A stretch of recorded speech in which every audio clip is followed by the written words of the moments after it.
Yo, what's up guys? Andy from TapLab here, back at it with another buying $1 Bitcoin everyday update.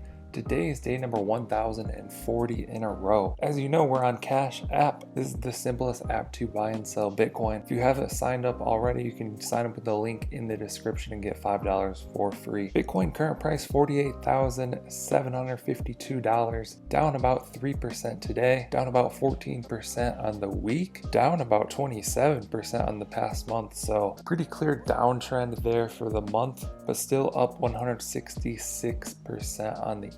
And remember, we did go on a good run from mid-July all the way up to here. So some sort of dip here is to be expected, I think. Nothing too crazy. My current holdings are $4,464. Let's go ahead and scroll down here. Check out the news. MicroStrategy buys more Bitcoin. Now holds 122,478 Bitcoins. That's crazy. That's pretty much the only interesting news for today. By the way, today is a Thursday.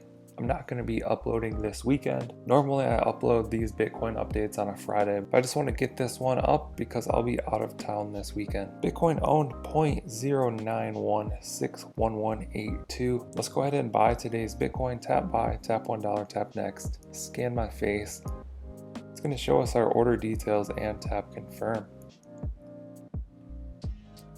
Tap done. Just like that, we've added one more dollar of Bitcoin to the balance. We can now see my Bitcoin owned is 0.091631173, slowly growing our balance each and every day. Current holdings $4,463. Let's go ahead and do the math on this. 4463 divided by 1040 days equals a 4.29x on our investment. So still doing very well with the dollar cost average method, even over the dip this month. That's the power of buying every day, just a little bit. Not any stress at all, just keep buying, not investing more than we can afford to lose. We're chilling. I'm gonna end this one off with a funny clip that I saw yesterday on the news. This is like someone in the government or involved in the courts, or I don't know. I don't understand how all that stuff works. But this dude, I can't even. Just watch it. The number one threat to cryptocurrency is crypto. Bitcoin could be displaced by Ether, which could be displaced by Dodge, which could be displaced by Hamster Coin. And then there's Cobra Coin. What could Mongoose Coin do to crypto coin?